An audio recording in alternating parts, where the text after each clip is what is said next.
talk about cellular reproduction. There are different kinds of cellular reproduction depending on what kind of cell you are or what kind of organism you are. We'll talk about three main kinds: binary fission, mitosis, and meiosis. Binary fission is done by prokaryotic cells. Remember, when we're talking about a prokaryotic cell, it means a cell that evolved before the nucleus evolved. These are unicellular, simple organisms. Mitosis and meiosis happen in us and other organisms that are more complex. Mitosis is cell division in what we call somatic cells. Somatic cells are non-sex cells. These are all the cells in your body that are not sperm and not egg. Meiosis, the only thing that meiosis does, it's cell division to make your sex cells or your gametes. We also call these egg and sperm cells.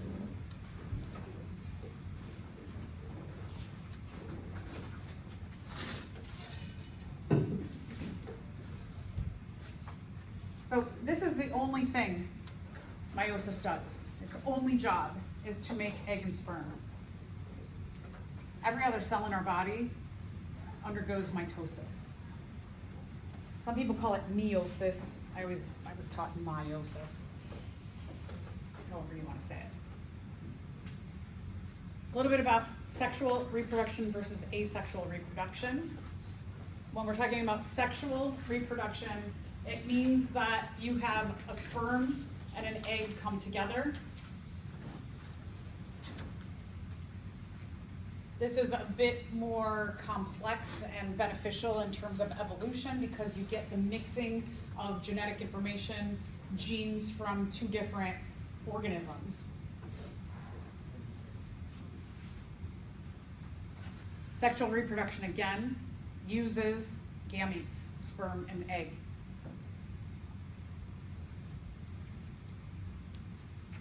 Like I said, with evolution, not only do you get the mixing of the genes from two different organisms, but also when we get to talking about the steps of meiosis, we'll find that the production of sperm and the production of egg produces genetically unique cells.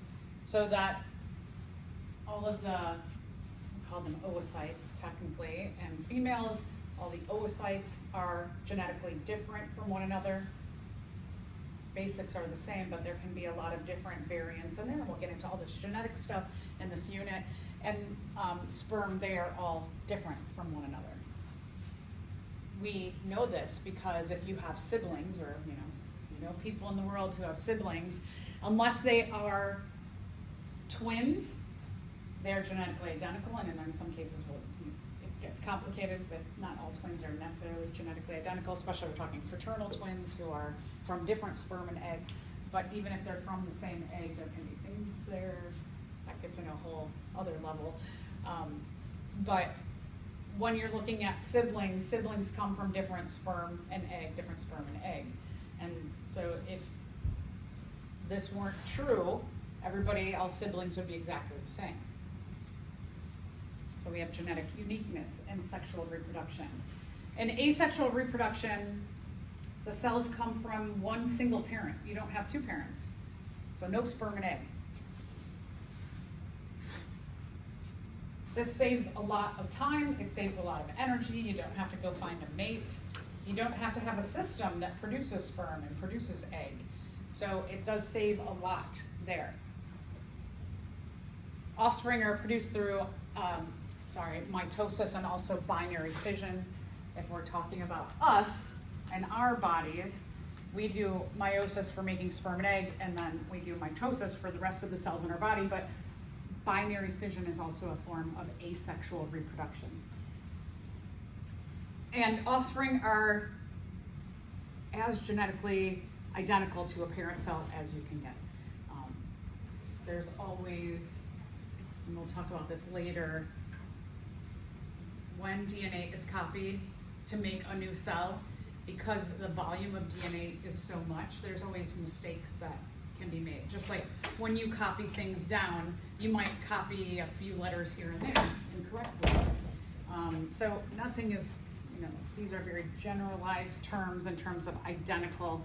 It's programmed to be identical, but mistakes are always made. Okay, so let's talk about, there's lots of terms that we have to set up in this unit. So one is, as we talked about, gametes. The word gametes means sperm and egg, or the sex cells. When two gametes, a sperm and an oocyte, come together, just to let you know, this term oocyte, the two O's sound like O-A.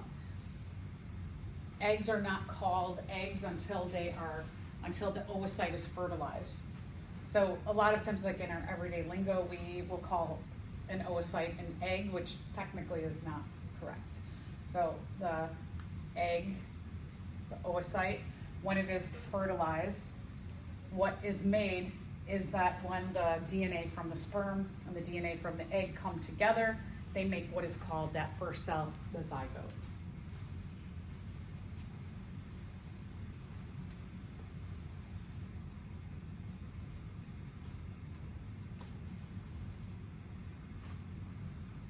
In this illustration, the making of a sperm cell is done through meiosis. The making of an oocyte or egg is done through meiosis. So these are made through meiosis, and once you have the zygote, when the sperm and egg come together to make that first cell, then from here on out, mitosis kicks in. This cell replicates into two genetically identical cells, and then these two replicate into four genetically identical cells, and then these continue to replicate and replicate and replicate, and eventually by the end of the first week, we get this structure called a blastocyst, or a blastula, is sometimes referred to. Okay, every species has a specific chromosome number. With humans, our diploid number, diploid means di means two, just like we talked about ADP, adenosine diphosphate. We see that di word again, or that di portion. That diploid refers to getting two sets of chromosomes.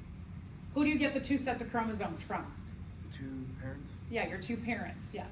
Good, so that's why it's called our diploid number, because you get half of your chromosomes from biological mom and half from biological dad. So that's where that diploid comes in. It means, diploid means two sets of chromosomes.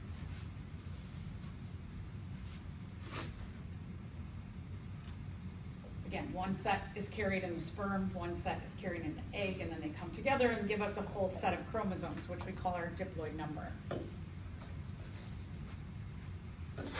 So humans, our diploid number for humans is 46 chromosomes. We have 46 chromosomes because 23 come from the sperm, 23 come from the egg, to make a total of 46.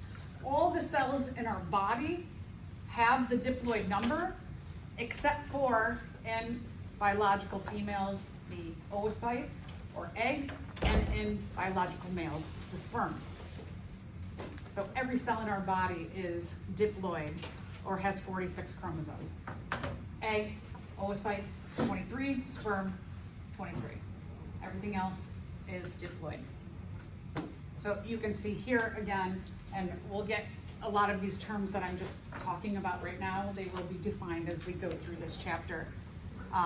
The diploid number is when it says here, you combine the maternal homologue. A homologue is a chromosome. Paternal, meaning maternal mother, paternal father, that you have one of each kind of two of each kind of chromosomes from biological mom and biological dad. They come from one set from sperm, one from egg. You can see this term haploid here. Haploid means one set. Diploid means two sets. So haploid plus haploid, 1 plus 1, make two sets. The two sets, the two chromosomes of each kind, we call homologous chromosomes. in humans, we have 23 pairs of homologous chromosomes. We have 23 pairs because we got one from biological mom, one from biological dad. And all of the chromosomes 1 through 22 are what we call autosomes or non-sex chromosomes. And then the last two of our chromosomes, for biological females, they're XX, and for biological males, they're XY. So I think this is an interesting thing to think about, is that every cell in your body, whether we're talking about a heart cell or a red blood, well, heart cell or a white blood cell or a liver cell, they all have sex chromosomes. Does it mean that they make sperm and egg? Are your heart cells pumping out eggs or sperm? No, right? So there's information there. Not every cell in your body uses all the DNA information that they contain. So we have in our cells, we turn on certain genes that are important for that cell, and the rest of that genetic information is kind of like junk information to that particular cell. But is it junk information to the organism?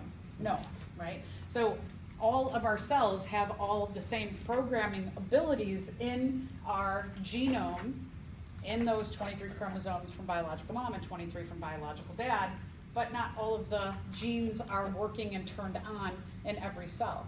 Each cell specializes in what genes they actually need to utilize. When we take all of our chromosomes and in the process of mitosis, we'll talk about the different stages of mitosis, that there's a point where we can see individual chromosomes, and what they can do is somebody, as they have a cell and it's undergoing mitosis, they can freeze that cell during what we call metaphase of mitosis, when you can see all of the different individual chromosomes, and somebody could take that cell and freeze it, and then they can pair up all the 2 number 1 chromosomes, the 2 number 2 chromosomes, 3s, 4s, etc. And then the last pair here, in this particular case, this, what we call a karyotype or a karyogram, it's when you lay out all the chromosomes and you make the pairs go together to show the homologous pairs, the one from biological mom, the one from biological dad together. And the last ones, this is incorrect here, that it actually just says X, but there's 2 chromosomes. So this individual would be XX. You might want to make note of that on your illustration here, that this is an X chromosome and this is an X chromosome. So that this individual, their karyotype that we're showing, this is a biological female who has an XX for their last homologous pair of chromosomes.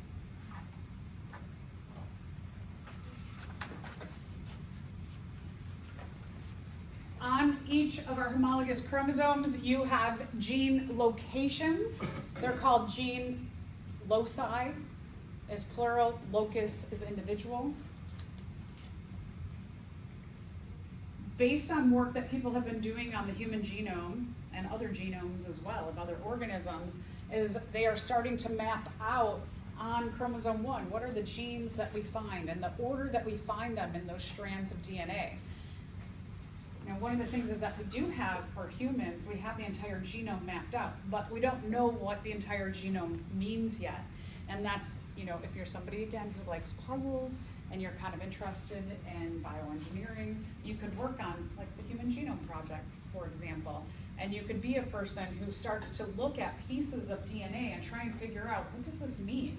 They need people to crack those puzzles and find out where is the gene for certain diseases that we're trying to cure. And once we know where those genes are and what those genes mean, can lead to maybe you or maybe working with another team to try and figure out what's the cure for this particular gene of DNA. And they can figure out all kinds of different therapies that we can use, and we'll talk about those as we get later in the semester as well. So again, this is a karyotype. So what a person would do, as I mentioned before, that when the cell is undergoing mitosis and all the chromosomes are apparent and you can see them, what a person would do is they would start to go like, okay, these two go together, so let's take these two and put them here because they're about the same size and the same shape. Now, they made this really pretty they colored it. Your homologous pairs are not different colors, just to point that out. That like these two little 14s here, when the cell's undergoing mitosis, are not red. So you have to really, as somebody who's working on things like this, you have to really go like, okay, this and this are about the same size, so they're about the same shape, and so then they can pair them up in appropriate ways. So it does take like a keen eye, because if you look at this entire row of homologous pairs, they all look about the same size and shape. So there's a lot more that goes into just going like, oh, let's pair up the colors. It doesn't work that way. Okay, so as I mentioned, haploid. Haploid is one set of chromosomes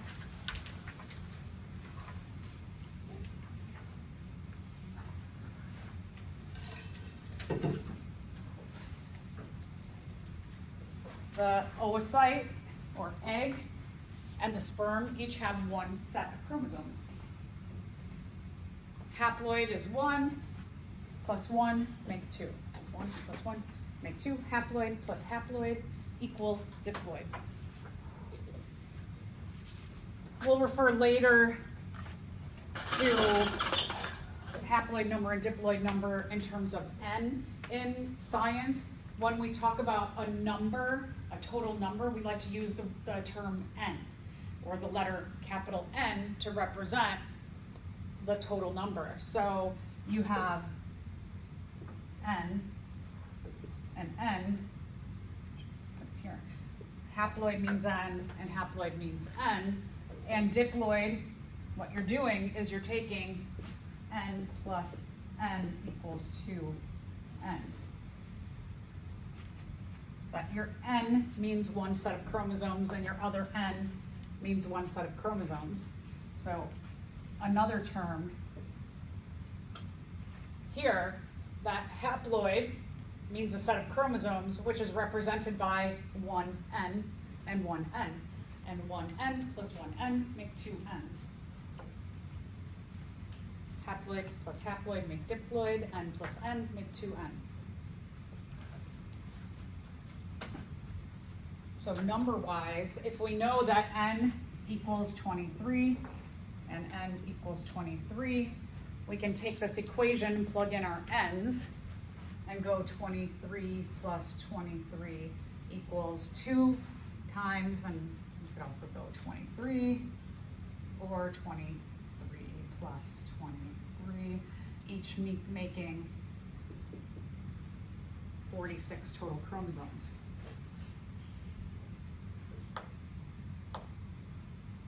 Simple math. It's one of those things, like not just in science, but in everyday life, when people say, I'm so bad at math, we get like brainwashed into thinking we're bad at math, but y'all do math like a million times.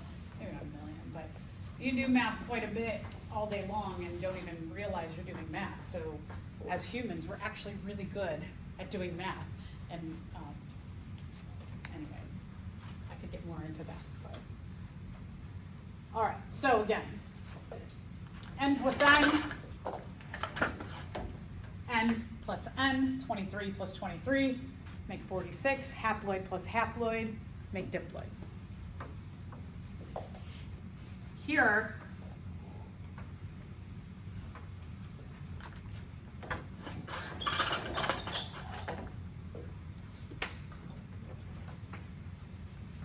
so now I'm going to put together a bunch of these terms.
So just some terms that, when we're talking about a sperm, which is way up there, a sperm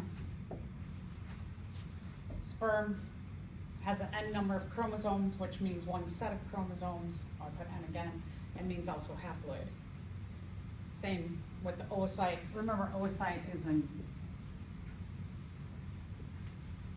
it's an oocyte until it gets fertilized, and then we call it an egg. That's why I put it in quotes again. With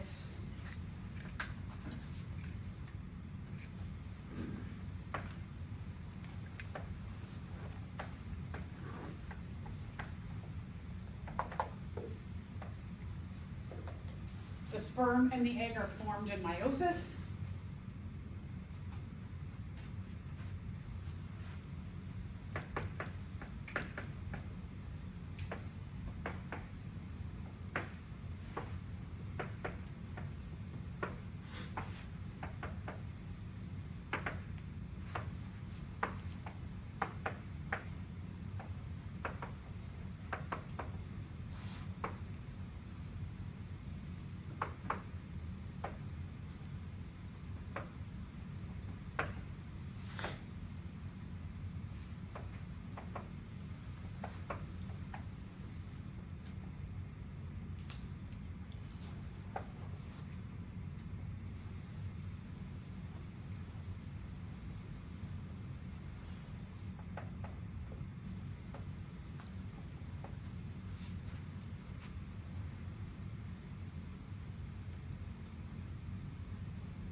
Meiosis is rarely used. Meiosis forms the sperm and the egg. It's the only thing meiosis does. We can get through this whole chapter on cell reproduction, and I'll still have students say, I'm so confused, what's the difference between mitosis and meiosis? And I'm like, the only thing meiosis does is form sperm and egg. That's it. It just has one job. Everything else, from when you are the first cell to 2 cells, mitosis happens. From 2 cells to 4 cells, mitosis happens. When you go through the next 5 days to get to be a morula, mitosis happens. When you go through another day, you become the blastula or blastocyst, mitosis happens. Mitosis makes you a fetus, a baby, a toddler, a kid, an adult. And even in all of these phases, we are using constantly mitosis until we die for growth, repair, development, and maintenance. That as we need new cells made, mitosis does that. As we develop through these stages, mitosis happens. Most of our growing is done about your age. You usually stop growing. There are some cells that continue to grow in terms of what we picture growth, like your nose and your ears continue to grow your entire life. But for the rest of our cells, they are getting repaired or developing or maintaining. And by maintenance and repair means that when cells get old and they start to break down, you have to replace them. So everything up here is mitosis except for forming the sperm and the egg.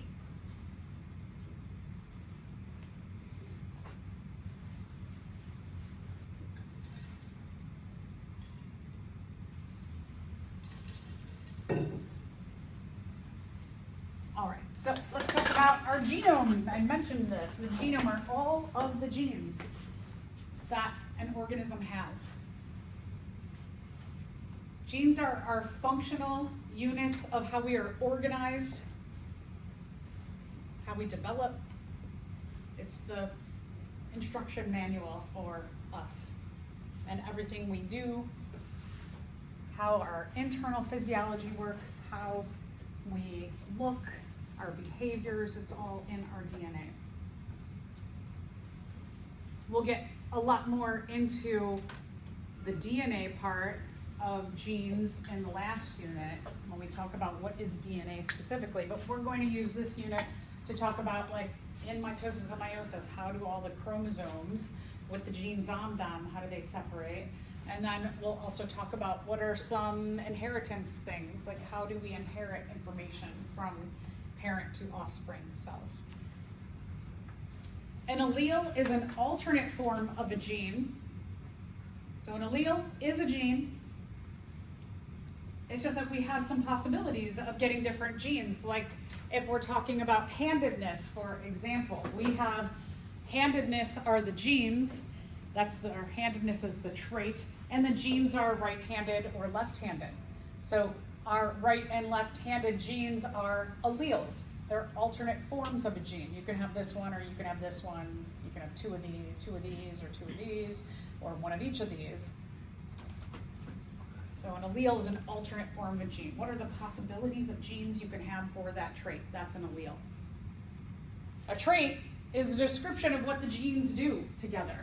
When you have two genes, what do they equate to? You have two right-handed genes, it equates to you being able to dominantly use your right hand. If you have a right-handed gene and a left-handed gene, based on the way those genes work, the pattern of inheritance is called complete dominance. You have a right-handed gene and a left-handed gene, and you function just like somebody who has two right-handed genes. That we have this like masking of a recessive gene here. And then you could have two left-handed genes, and by having two of what we call the recessive alleles, you have the trait left-handedness. The phenotype is the physical description of the trait, like handedness. Are you right-handed or left-handed? That is the physical expression of the trait. We'll also talk about the genotype. The genotype are the description of the genes. So if we're talking about handedness, for example, our phenotype is right-handed or left-handed. Your genotype in this particular case would be two capital R's, a capital R and a small r, or two small r's. And so we have the genotype. What are the genes of the trait? And then you translate the genes of the trait into the phenotype, the physical expression of the trait. In prokaryotic cells, they're a lot less complex. They have one chromosome. It's called a nucleoid. The nucleoid looks like this. The nucleoid is actually a circular chromosome. So and you see all of this like squiggle stuff, maybe it reminds you a little bit of the cristae of the mitochondria, how you had all that folding. The chromosome, it's a big circle, and then it just like twists up, so that you have a lot of information within this cell. And the chromosome, which is like this big, when you start to fold that up, it can fit, all that information can fit into a smaller space here. You can see there's not, for prokaryotic cells, there's not a lot of organelles. And the other thing about them is that they're very simple in the way they function, but remember that even though something is simple, doesn't mean it doesn't have the ability to perform complex operations. Like some bacteria can kill us. They have just simple genetics. They're a simple organism. Bacteria, some of them have been around for 3 billion years. Humans in our kind of human-like form that we are in today, we've only been around for about 6 million years. That's a big difference in time on the earth. So one of the things about species and evolution is that most species that evolve go extinct. And so humans who've only been around for maybe like I said, about 6 million years, and we went from living in caves and using simple tools to using complex tools nowadays, and look at what we're doing. We're having a negative effect on every species on the planet. Will humans be around in another million years? I mean, likely no, because that's the way that it goes with most species. Most species go extinct. But these very simple organisms who've been around for billions of years will probably still be around.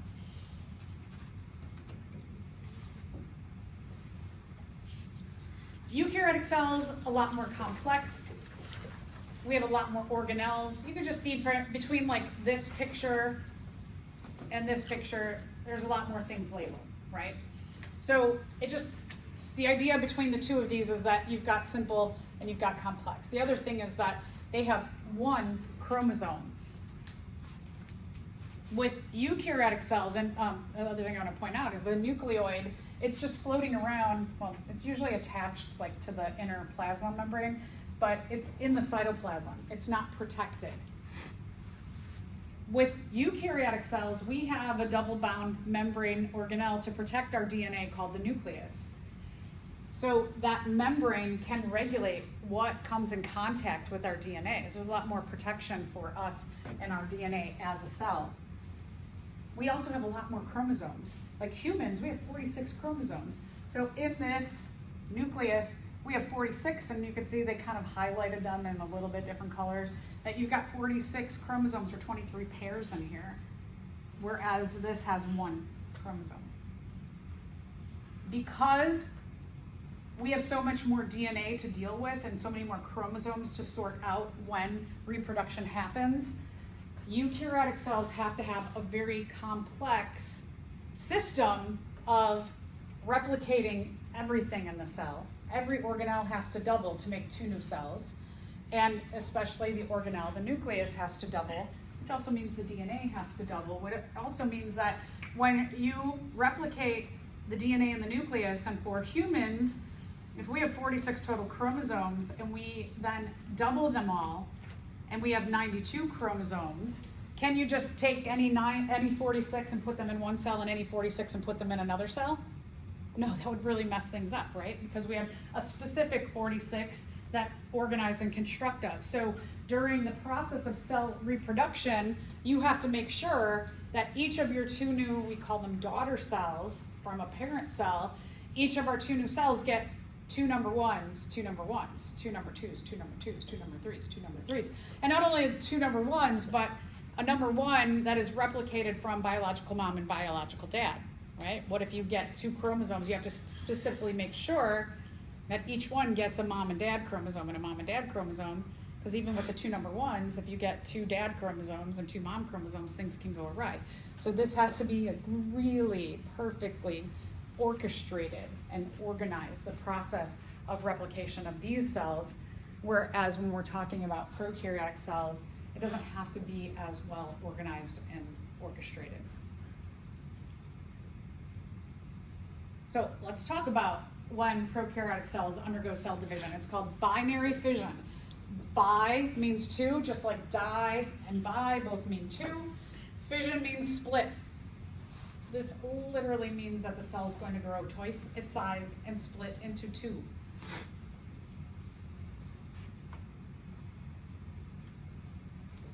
Now, as I put in the context that our cells are complex because they have a lot of DNA, they have so many chromosomes, imagine that you as an organism, as a complete organism, not even just one cell in your body, but as a complete organism, imagine if you were undergoing binary fission right now. That as you're sitting here in class, you are growing to twice your size. And that at maybe the end of the day, you split into 2 new yous. That would be super inconvenient, wouldn't it? Also, because of gravity, it would make it really difficult. You'd have to be like, hey, I'm having a cell reproduction day. I gotta stay home because I can't carry around my genetically identical daughter organism. It's just too hard. We're way too complex. And so this works, binary fission, the simplicity of it, works for something as simple as a prokaryotic cell. It does not work for us as higher organisms. I would say that with like an eye roll because, again, we've only been around for like 6 million years, and these have been around for billions of years. So who's higher in terms of organisms and survival? I don't know. We can debate that all day long.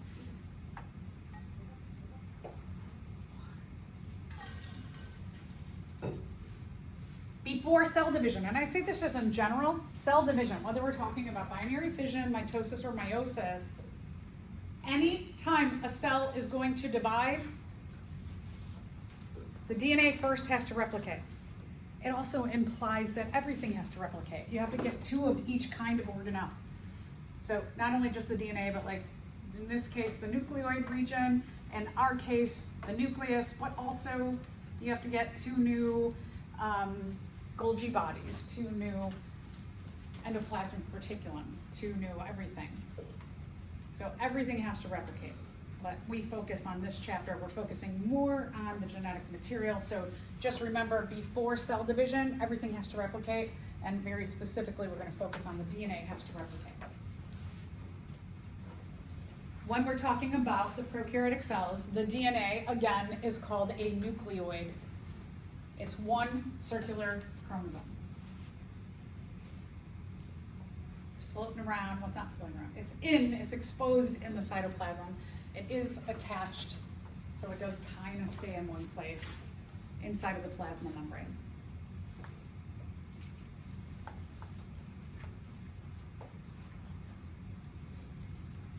So taking a look at binary fission, this is a prokaryotic cell. This cell has grown to twice its size, and then it's starting to make a new cell wall and plasma membrane between its 2 new cells that it has. The first cell that needs to replicate is called the parent cell, and then the offspring are called daughter cells. I believe it's because the person who first noted this process had daughters and not sons.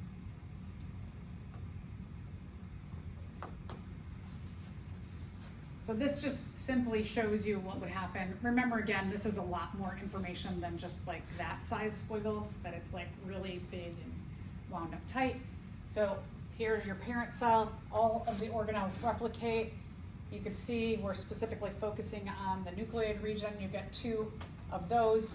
The cell is growing eventually to twice its size, making sure that each side gets a full set of organelles and a full set of organelles, and especially the nucleoid region. And then prokaryotic cells have a cell wall as well as a cell membrane.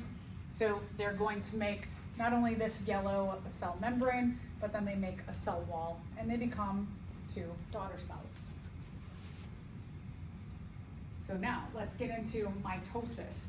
Mitosis is for, in general, getting us from one cell, when sperm and egg come together, to 2 cells, to 4 cells, to 8 cells, to 16 cells, and then eventually what you're using your mitosis for is repair and maintenance, and in the early stages, growth and development and repair and maintenance.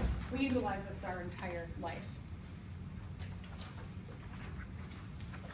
So this is just another way of looking at what I had mapped out on the board, that the making, so again, you might want to write on here or highlight, meiotic cell division makes your sperm and egg. So meiosis is only to make sperm and egg. The only time that we use meiosis is to make a sperm and make an egg. And when the sperm and egg come together and make a fertilized egg, or what we also call a zygote, then that cell goes from 1 cell to 2 cells to 4 cells to 8 cells, eventually making an embryo. This is mitosis to get us here.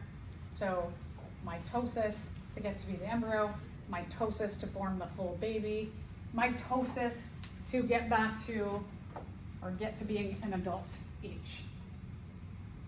So all the yellow arrows are mitosis, and meiosis is this, blue arrows, the 2 blue arrows here. Also, it shows you on here that these are haploid cells, that your sperm and egg are N and N. We're talking about humans, so our N values are 23 and 23. And then everything that's a yellow arrow, that you have diploid, so you have N plus N, make 2N, or diploid, 2N, 2N, 2N, 2N cells. So all these yellow arrows are 2N or diploid cells.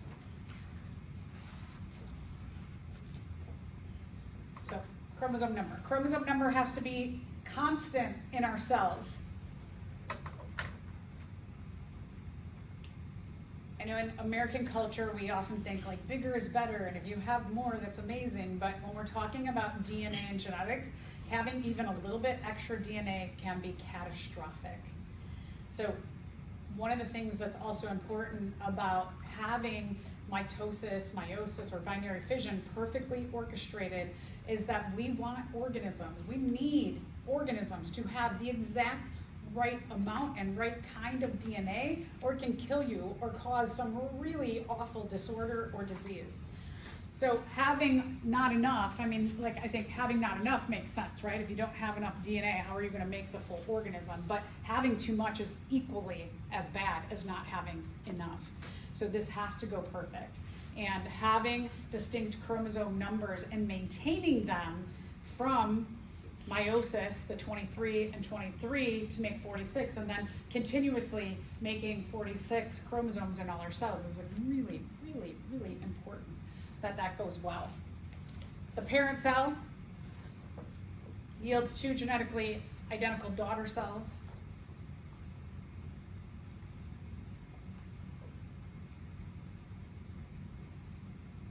This refers to mitosis, that when you have mitosis, it's just a very more complex way of looking at binary fission. We'll talk about meiosis, how this goes a little bit. A few things go a little bit differently to give us a little bit more genetic diversity in our offspring cells. So let's look at this question based on what is said here. If a parent cell has 16 chromosomes, 2 daughter cells will have how many chromosomes each? 16. Okay, so we said genetically identical. The parent has 16, so yes, correct. The offspring will also have 16 each. Everything doubles, the DNA doubles, and then it gets separated into 2 cells. So you take your 16 times 2 is 32, and then it gets separated into 2 16s. This is each. Get it?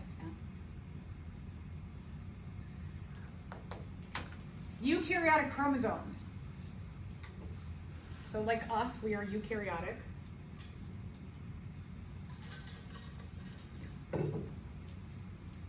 Our DNA, depending on if our cell is just like doing its everyday thing, if it's a heart cell, it's contracting and relaxing, it's producing certain ions for that contraction and relaxation, and it's helping to be part of an organ, the heart, to contract and relax and pump the blood around the body. When a cell is doing its everyday thing, its DNA is unwound and it's all loose. It's like a bunch of, like a big pile of yarn that you've taken a skein of yarn or a ball of yarn and you've just gone like, and made a pile. And what that does is that pile of yarn, it allows individual pieces or genes to be read in that cell, the genes that are needed for that particular cell to do its everyday function. So being unwound in what we call chromatin allows that cell to have access to different genes within the nucleus. Okay, so now let's think that, let's say I'm gonna have a contest between this side of the room and that side of the room. And this side of the room, I'm going to give you 96 different strands of thread. Your 96 strands of thread, there's 4 of each color. And I just make them into a big pile and I intertwine them all. And I say, okay, you all, you gotta take this pile and you've gotta separate it out into 96 different individual piles, each of your threads distinctly being separated. Now this side of the room, if I take the threads and I make them into balls, and I give you a pile of balls and I say, make these, line up the balls so they're individual balls. Who's gonna win the contest? Who's gonna get it done first? You all or you? Right? You all, right? Because it's the threads are wound up into something that's easier to manage, whereas they have to get from this pile, they gotta separate each individual thread out. So when the cell is doing its everyday life, that's okay, that's actually beneficial because only certain pieces of the threads need to be looked at and utilized in any given cell.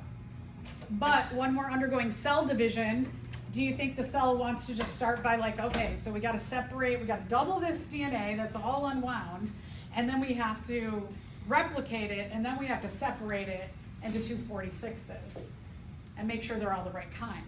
That would be a lot of work. So what the cell does to prepare for cell division is it takes this chromosome, the unwound threads, and it wraps them around proteins called histones, and they make individual little strands that are called chromosomes, so like the balls of yarn, essentially. So they're gonna make it so that each one is well condensed and smaller than being all loose and unwound.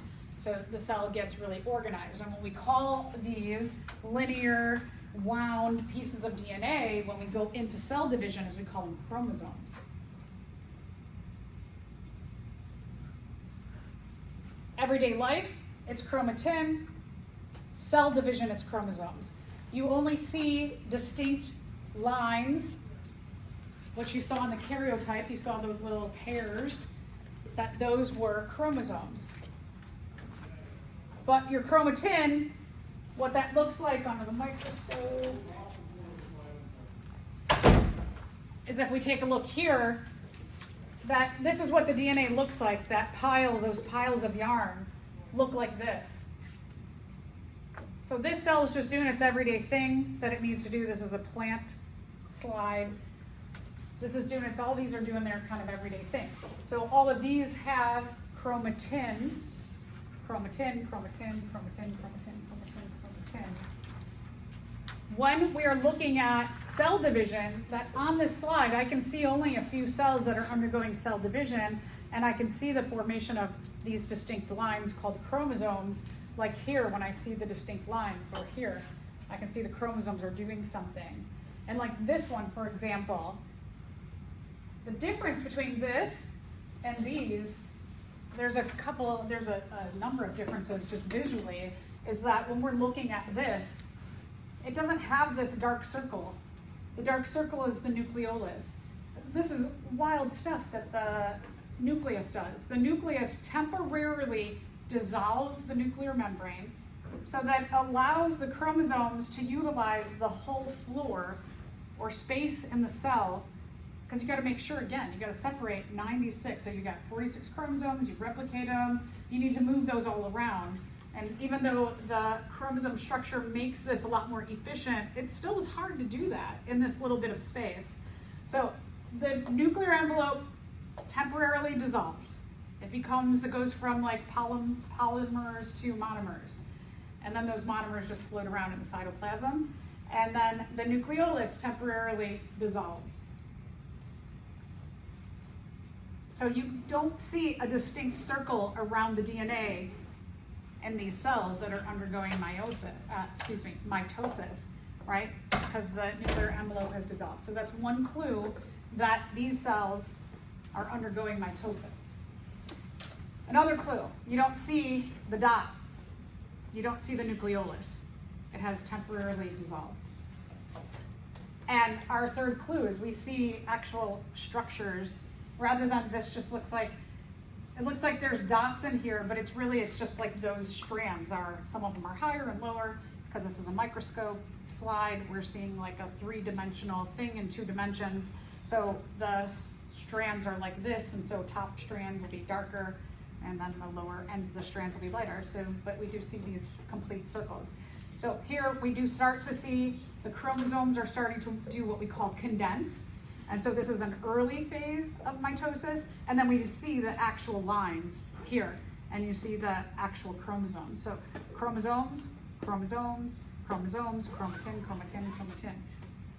So let's go back and talk about the DNA, the proteins that the DNA wraps itself around when it's becoming chromosomes are called histones. They're histone proteins. I know I backed up, I went forward and back. You all have that filled in already.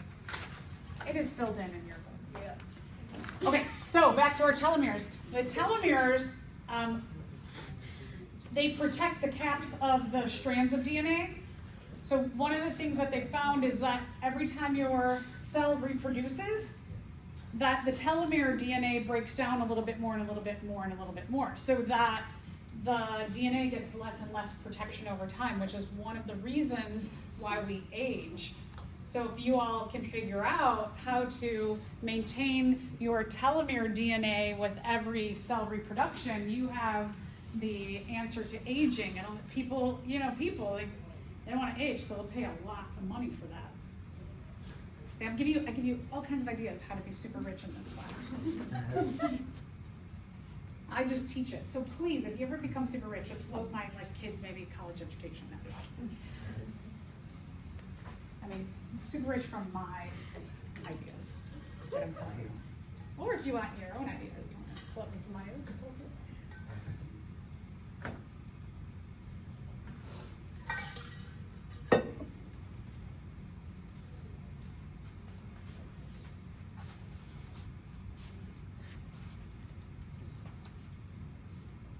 If you like roller coasters, especially my oldest son, one of the things he wants to do is make cutting edge, wild, crazy roller coasters. He wants to be a roller coaster engineer.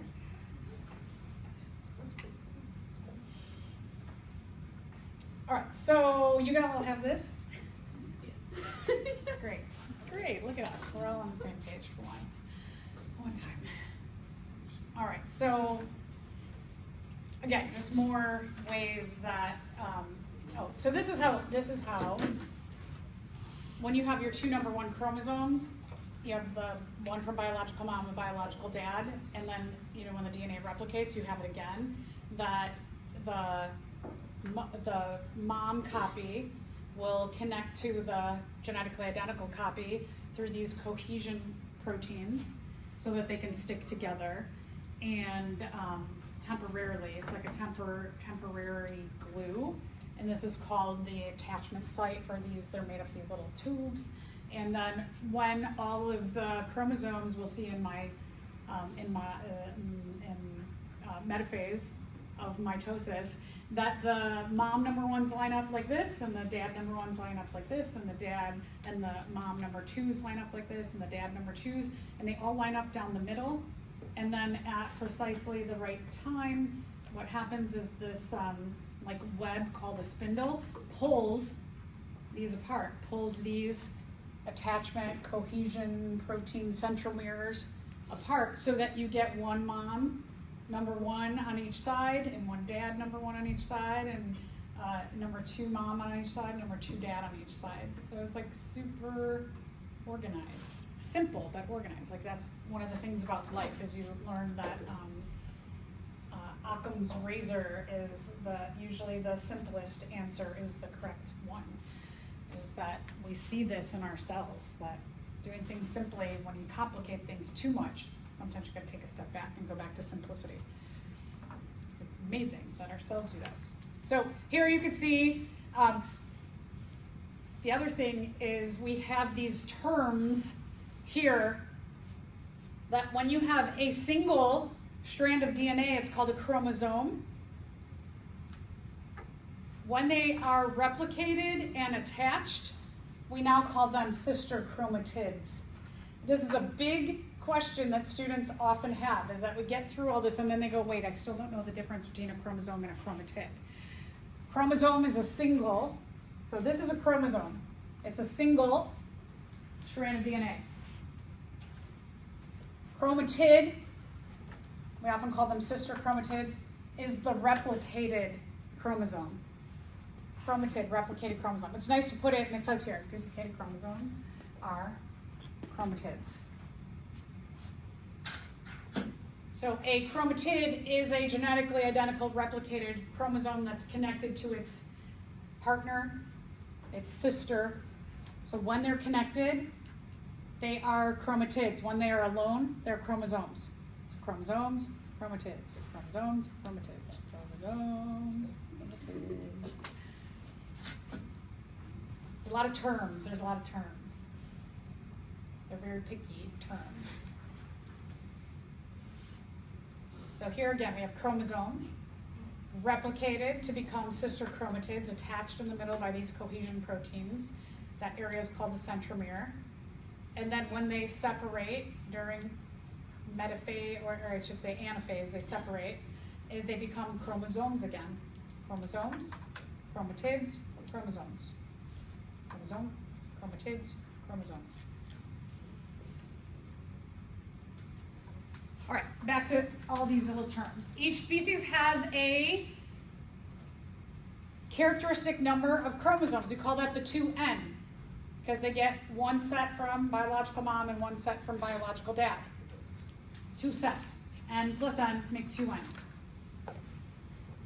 Our somatic cells in our body are your body cells or your non-sex cells. Somatic cell or body cell or non-sex cell refers to every cell in your body that is not an egg or a sperm. Everything that's not egg or sperm is a somatic cell, a body cell, a non-sex cell. The only exceptions, sperm and egg, are gametes or sex cells. All of your somatic cells, your body cells, your non-sex cells have the diploid number of chromosomes, 2N. N from mom, N from dad makes 2N total. 2 sets of each kind of chromosome. No, not 2 sets of each kind. 2 sets of chromosomes. 1 set of each kind of chromosome. So diploid number for humans, we said, is 46. Check this out. A crayfish, crawfish some people call it. They have 200 chromosomes. They have this brain-like area. They don't have a backbone. They don't have bones. They're called an invertebrate. They have a lot more DNA than we do. What does that mean? I don't know. Who knows? Who knows? They have a lot more DNA. Does it mean they do more than us in terms of their organization, construction, their behaviors, etc.? Not necessarily. Not all DNA is created equally. So a lot of mysteries out there to solve. Of the 46 total chromosomes that our somatic cells, our body cells, our non-sex cells have, 44 of those chromosomes are autosomes. Autosome. Chromosome.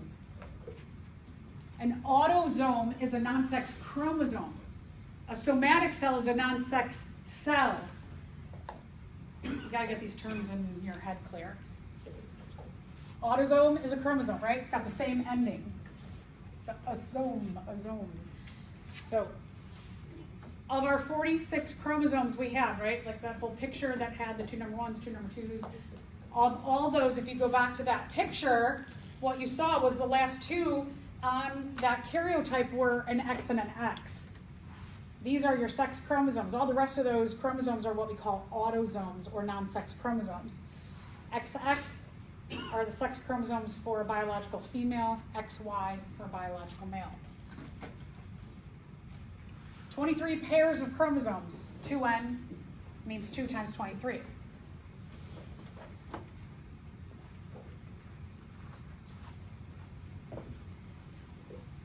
Your somatic cells, your non-sex cells, are formed in mitosis. Meiosis is only for making sperm and egg.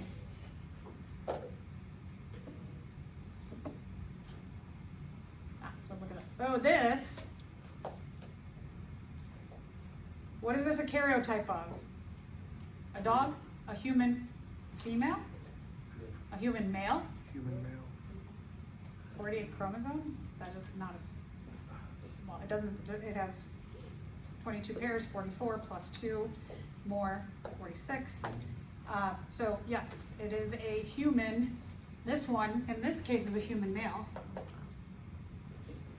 The Y chromosome is a lot smaller than the X chromosome. They used to be homologous pairs. They believed they were probably about the same size at one time in our evolutionary history as humans. We don't know why.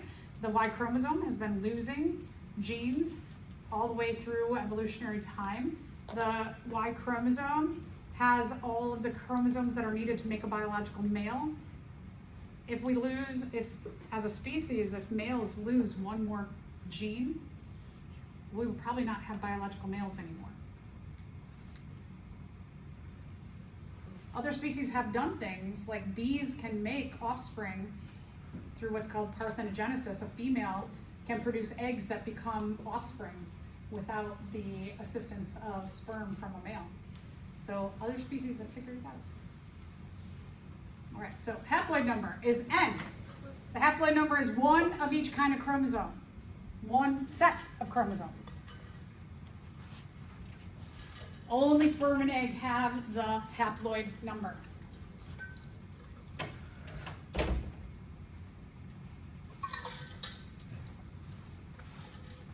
Meiosis only forms sperm and egg.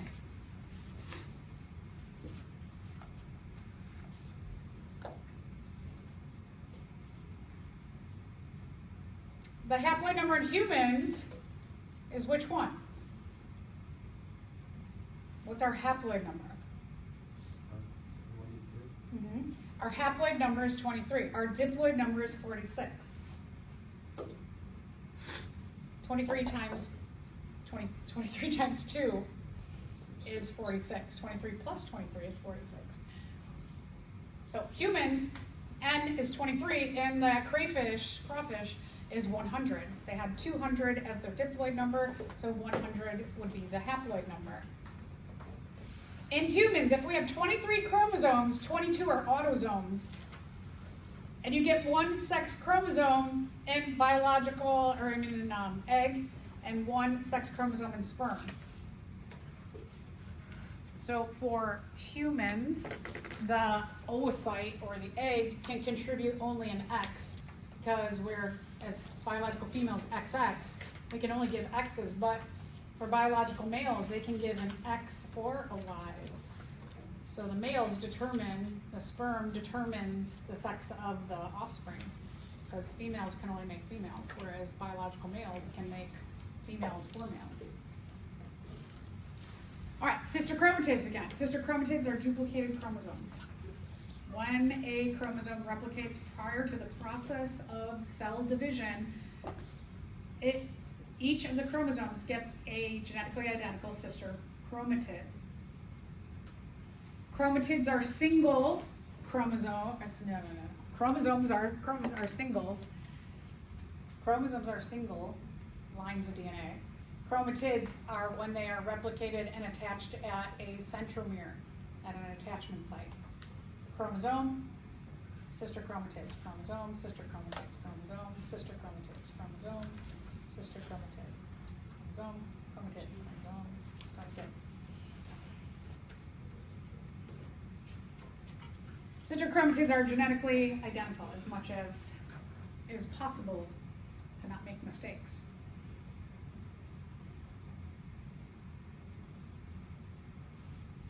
Prior to going into cell division, the DNA replicates and each chromosome gets a sister chromatid, which sticks together until we get into anaphase of mitosis. Then they separate and become chromosomes again.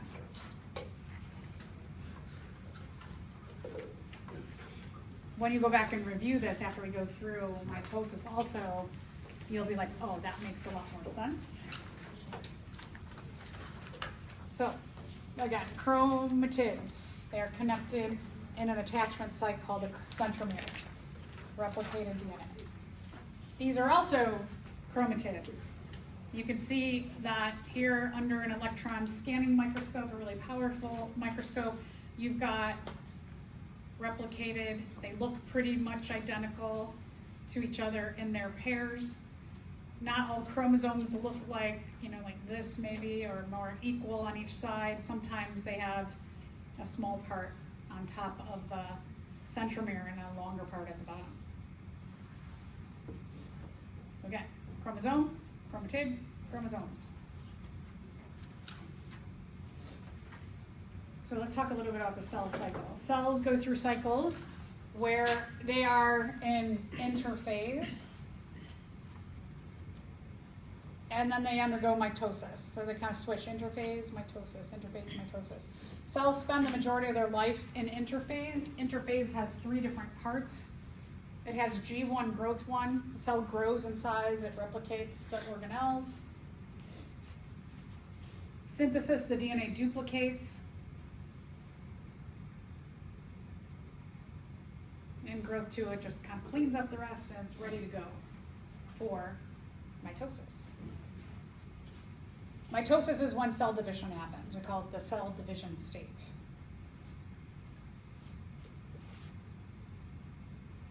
Interphase is getting ready for mitosis.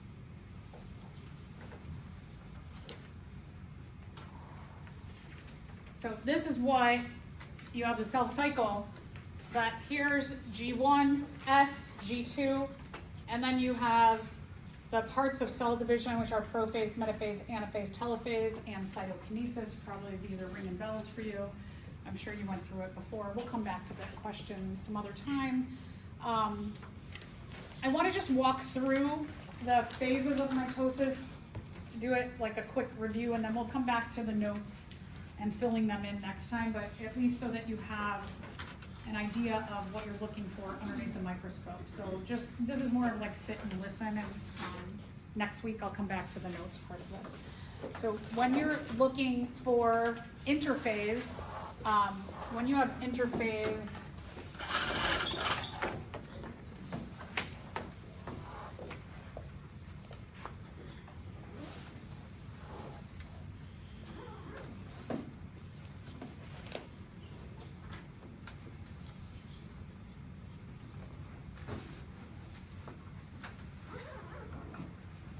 so interphase, you see solid nucleus. You should also see, like right here, looks like kind of like a nucleolus.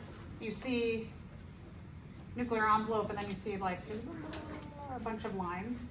This is an animal cell.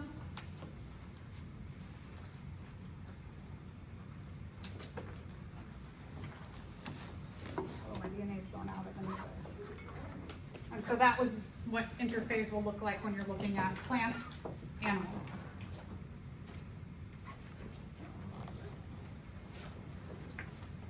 Also just this, like sometimes they're really dark, you'll see it like that. Solid nucleus. Come back, come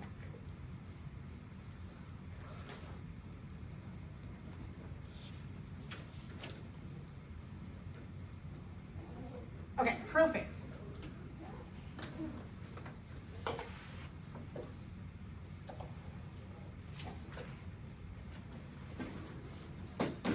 What you're seeing here in prophase is no nuclear envelope, it's gone.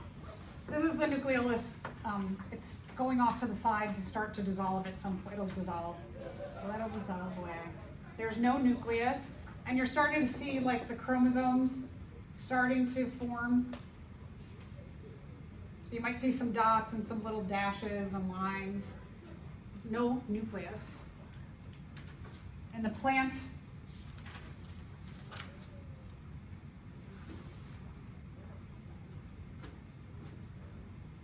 you'll see it like that.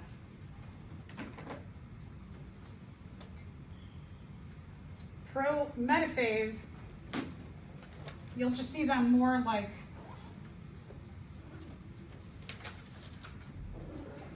distinct lines.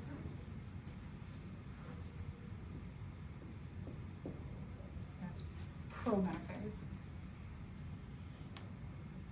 Metaphase,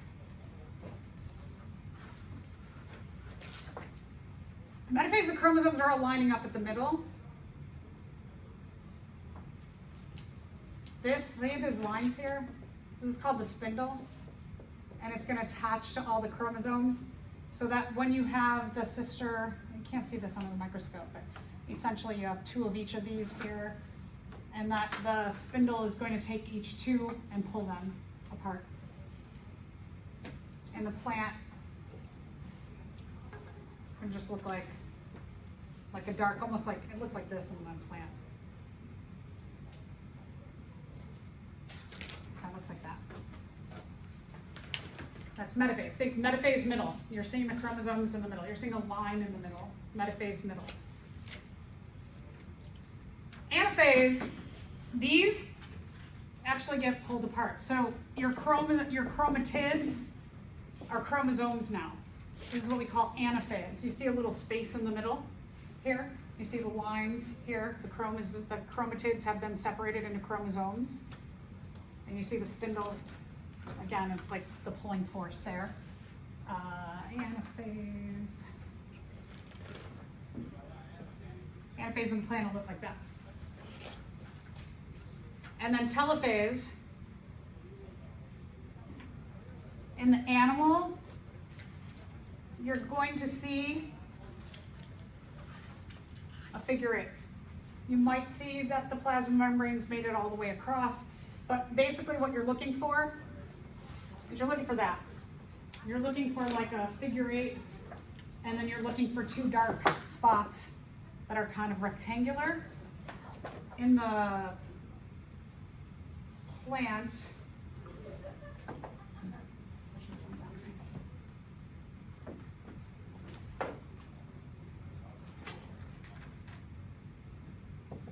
it'll look like this. Key thing in the plant is that you have like your chromosome lines and your spindle on each side, and then you've got this dash in the middle that is the same color as the cell wall.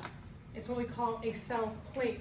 That with our cells, because we have plasma membranes, they can pinch in, but with the cell wall, you can't pinch a cell wall. So what eventually happens is that the cell wall fills in across, and then you get 2 new cells that eventually then become their own sister cells. So I just want to point some of that out. Today, my expectation is that you get the phases of mitosis drawn out from your slides. Don't worry about any questions, but just get those phases of mitosis. What I would highly suggest, everybody at the table get a microscope, and then assign each person, be like, you get interphase, you get prophase, you get metaphase, you get anaphase, and have everybody get one of the phases, and then you walk around and you look.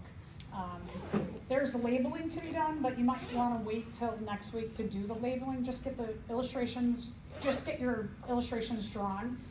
You want 1 in each box. You want 1 good example cell of each kind.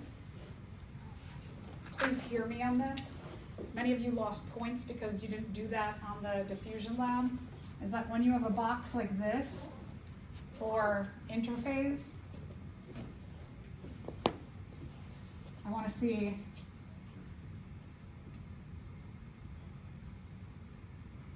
the box almost filled in. I do not want to see